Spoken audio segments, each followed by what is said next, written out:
Hello student, myself Gaurav Kumar Mishra. In this video I will discuss information and communication technology skills. So let's start. First of all, what is ICT? ICT stands for Information and Communication Technology. It refers to the technology that provide the access to the information through communication medium. ICT means the use of technology to transfer information in digital form. It means to disseminate the information with the help of technologies. Technologies means such as mobile phones, internet, and computer networks. It also includes the technologies which allow us to create, access, and disseminate the information. Now let's understand the example of ICT. It includes the products that stores, process, transmit, convert or duplicate electronic information. Some of these technologies you are using in your daily life, such as electronic textbooks, you are called it PDF, instructional software, and email, you are doing email, chatting, and also with the help of distance learning programs, you can transmit or disseminate the information with the help of communication technologies. Now students, try to understand the impact of ICT on our personal life. ICT has affected the way we live our day-to-day life. Some of these impacts are: you can use ICT to pay your online bills. You can use any UPI to pay your water or electricity bills. You can book your ticket online from online sites such as IRCTC. You can transfer your amount or you can access your bank account with the help of online banking or internet banking. You can buy or selling the products such as e-shopping website from like Amazon and Flipkart. Searching and surfing the information with the help of search engines like Google and Yahoo and many other search engines available. You can watch live TVs, live streams, or you can order online foods with the help of some apps and websites available for this purpose. So students, ICT also has huge impact on our social life. ICT made our decision making easier. It allows us to interact with the people. How can we interact the people with the help of ICT? We can send email or notice circulation with the help of these emails.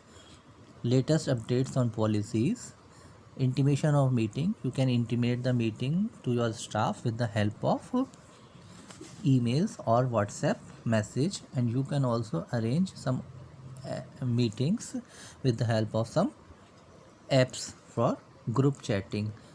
So in this way ICT has huge impact on our workplace. Now discuss about the ICT tools. ICT tools are the devices or gadgets that are used to disseminate the information with the help of wireless or wired network. Some devices are smartphones or mobile phones, tablets, radio. You can also use FM. You can send email over internet, or you can use TV to send information from one place to another. So these are the ICT tools you can use to disseminate the information in the digital format. Smartphone and tablet are becoming more and more important in our daily activities like sending email and messages, sharing picture. Without these, most people cannot work with each other. Let's discuss about the layout of mobile phone or smartphone.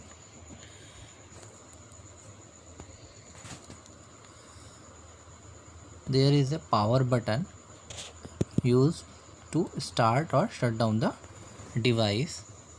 This is called touch screen, we perform function by touching with our fingers, and this is called home button. This brings back to the home screen wherever you are in your mobile phone. Now discuss about the some basic features of mobile device. First one is Bluetooth. This is a short range wireless technology which helps you to connect with other devices that are within 30 feet where you are. Once connected, you can send message and songs. Second one is chargeable battery. This shows the battery level indicator. Third one is Wi-Fi. Wi-Fi, full form of Wi-Fi is wireless fidelity. This is a wireless network technology that helps you to connect to the local area network. Fourth one is touch screen. The output display of mobile device is a touch screen. This helps you to run apps and type anything into the mobile by simply touching in different areas of the screen. Camera. Smartphone or tablet have a front and back camera to capture videos and pictures. Clock. Every mobile device has a clock which can be set according to the time in your country. Cellular network connectivity. This indicator shows the network connectivity or network strength. Last one is global positioning system. It is a navigation direction finding system that helps you to navigate, find direction and map to the specific locations. Mobile apps. So how can we define a mobile app? Mobile app is similar to a software, but it is a special software that is used to run limited platform of mobile. What is the limited platform of mobile? Limited RAM. RAM is limited in mobile. Also screen size, CPU speed. These are called the limited platform of a mobile, and a mobile app is developed to work with this limited resources. All the functions of mobile can be possible because of mobile app. All the functions of mobile can be possible because of this mobile app means it also make it easier to work with the mobile phone. With the help of mobile phone, we can work with mobile phone, and it turns a simple mobile into a smartphone. So you can use the mobile camera, video player, or you can use some other apps also, which are WhatsApp, Uber, and many other apps are available, and you are familiar with them. For some activities, such as reading a book for a long time, the screen of a mobile may be too small. For such activities, we can use a tablet. What is a tablet? A tablet is a mini computer with input, output, and processing functions that are all combined into one touch screen, where you can do various tasks just by touching its screen. It is bigger than a smartphone, and you can perform all the functions that one can perform on a computer or a smartphone. So tablet is much useful than a smartphone. There are lots of difference between a mobile phone, a smartphone, and a tablet.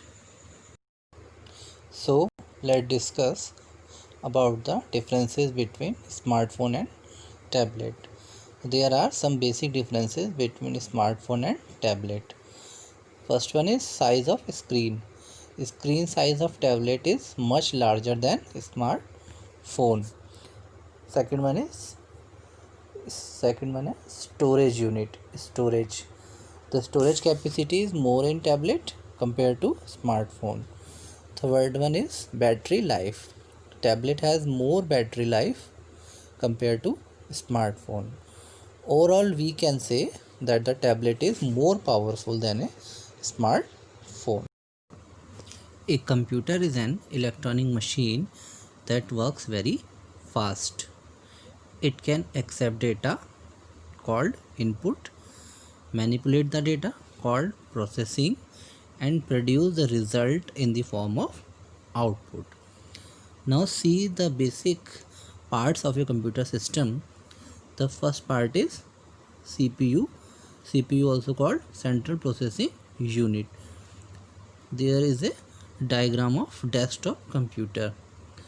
CPU is also called the brain of a computer system.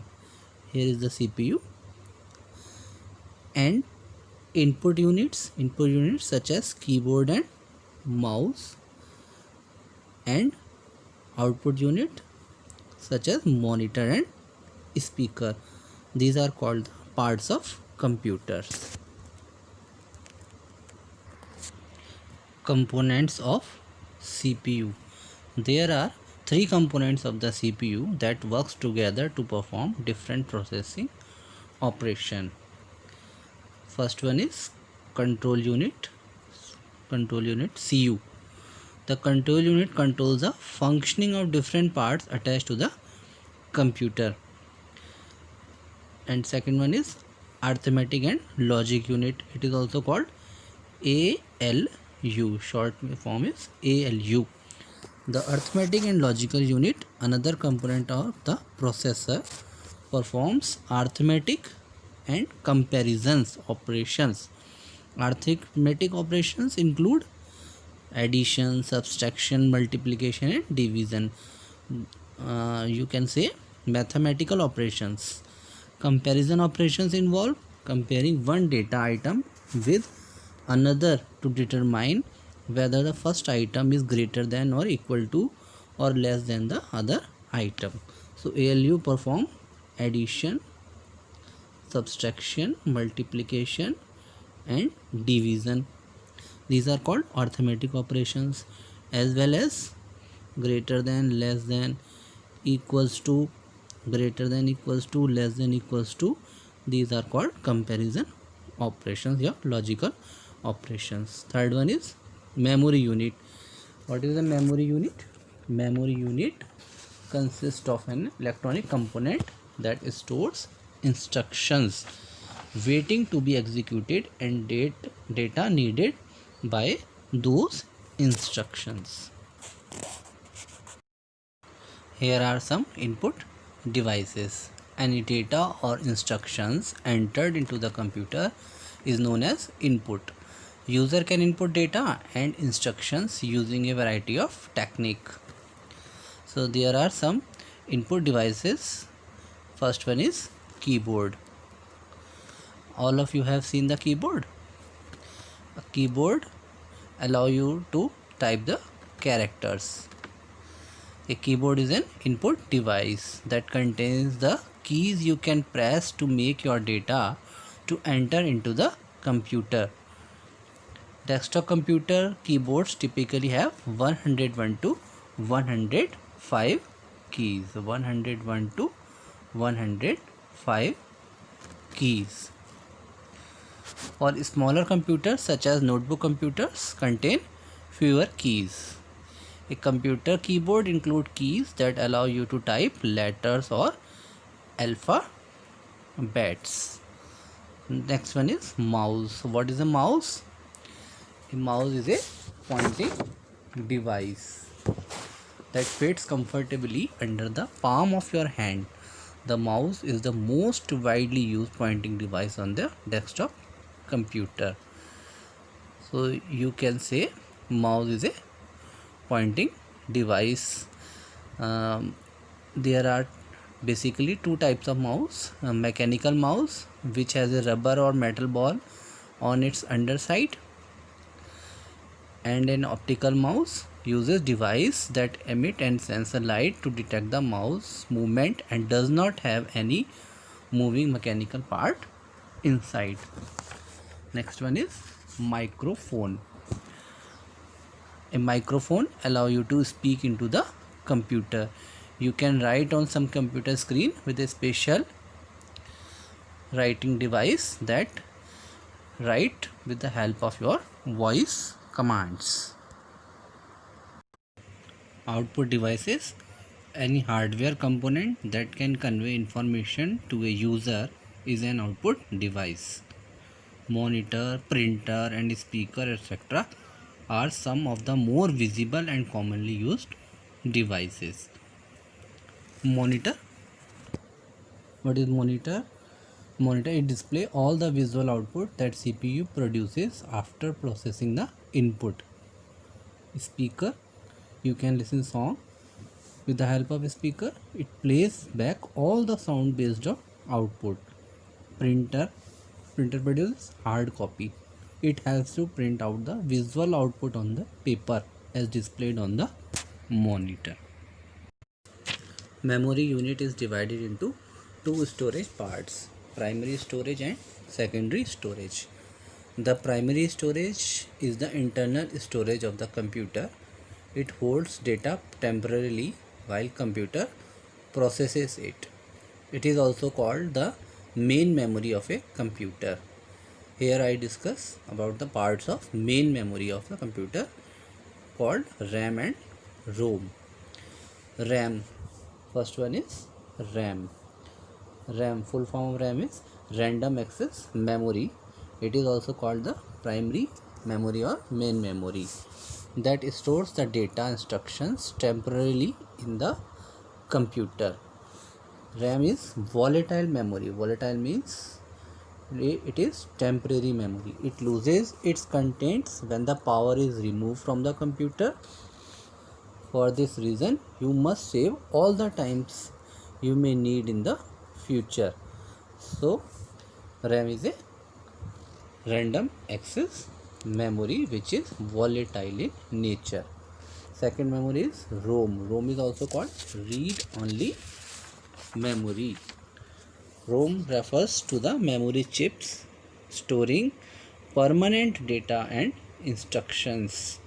ROM is non-volatile. ROM contains BIOS, BIOS, basic input output systems. Okay, called basic input output system instructions into it. Motherboard. Motherboard, also called main board or system board. It is the main circuit board inside a computer. It connects input, processing and output devices. That means motherboard connects all the devices with a computer system. Next one is storage devices. In order to transfer file from one computer to another, you need smaller storage devices which you can carry easily from one place to another. These storage devices are used to store digital information. So you can store your data into these smaller devices, storage devices: CD, DVD, USB drive. CD means compact disc, digital versatile disc, DVD, and USB.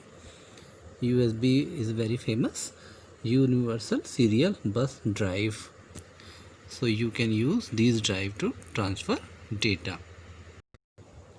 Ports and connections. Computer ports and connectors. A port is a connector at the back or side of a computer where you plug in an external device such as printer, keyboard, scanner, mouse or modem. This connection allows instructions and data to flow between the computer and the devices. Some of the port are USB port. USB port means universal serial bus port, where you put your pen drive. It looks like that. Second is display port. Display port, where you put your VGA or monitor cable. HDMI port is nowadays very popular to display high definition videos. Audio microphone port, where you put your microphone or where you put your mic into computer. These are the ports, or you can say the connector to connect your device from computers. Now let's try to understand hardware and software. Physical part that we can see and touch are called hardware. For example, monitor, CPU, speaker, physical devices are called hardware. Software, what is software? Software are the programs that make hardware run. All of you know that computer needs instructions to carry out tasks, and it cannot perform itself without instructions. Such instructions to carry out certain tasks or tasks that are pre-designed when made available in a computer readable format are called programs. And these programs that makes hardware run or some other task, so these are called softwares.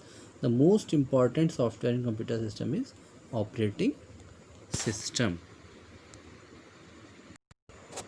Now most important is operating system.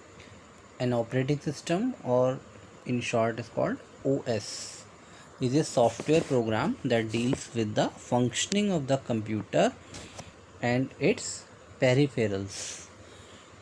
It is the core software component of your computer. It is an interface between your computer and outside world. The main task of operating system is to provide user interface. User interface means UI. With the help of OS, user can communicate with computer and computer can communicate with user. This is called user interface. In Windows you can see graphical user interface, this is called GUI. So what is the main task of operating system is to provide user interface. It allows user to communicate from computer, also allow user to communicate with computer or computer to communicate with user.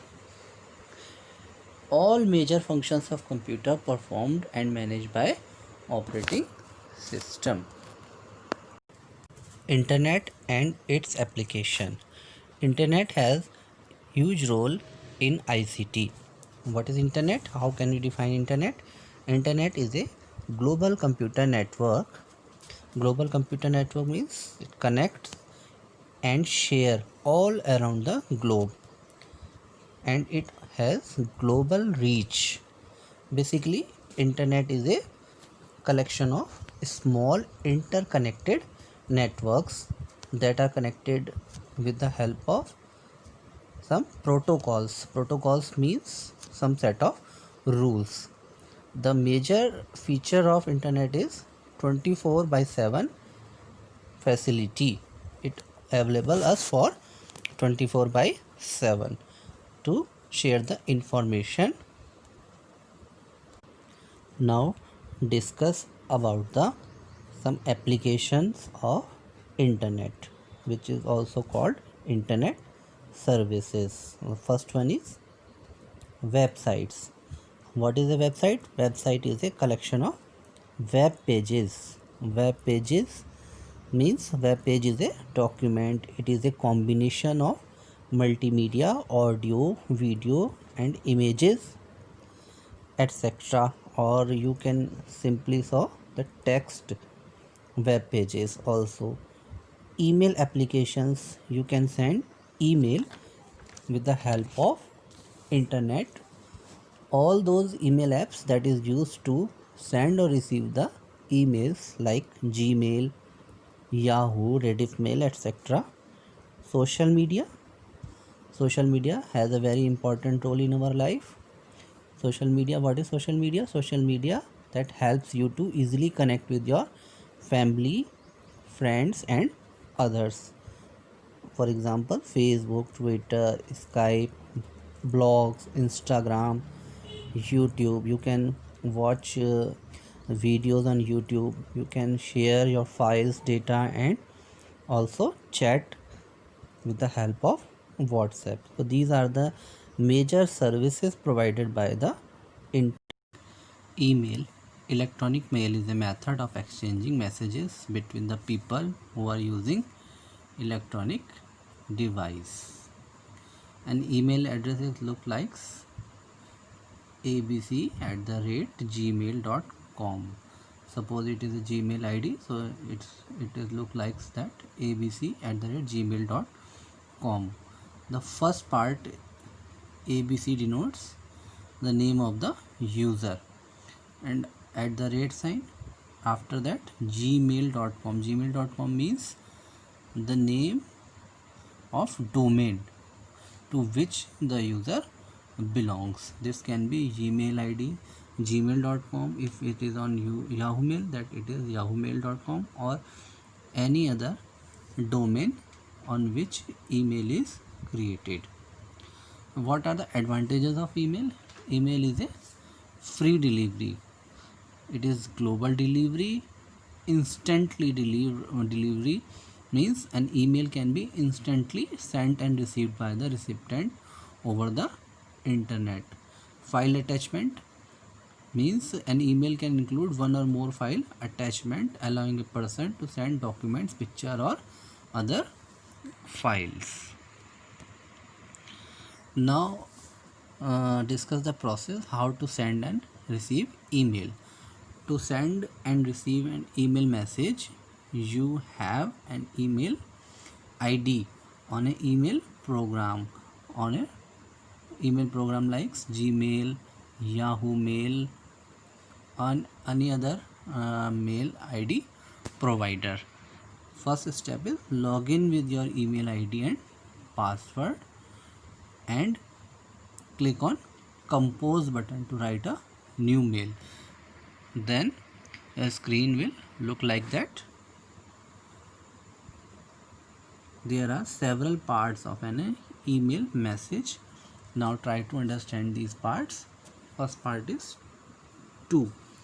To means email address of receiver person. Receiver person's address will come here. CC. CC means carbon copy. Carbon copy means allow you to specify the recipients who are not direct address into the listed in the to field. BCC means blind carbon copy. Blind carbon copy is similar to CC except recipients are secret. What does it mean? It means each BCC will receive a copy of mail but will not see who else received the same copy of mail. Subjects, few words describing the mail. Now this part is content of the message, and this symbol denotes attachment. If you click on this, you can attach files, images, and videos. That files you can send with your email to recipient. Okay, now click on send button to send the email. In this way you can send your emails.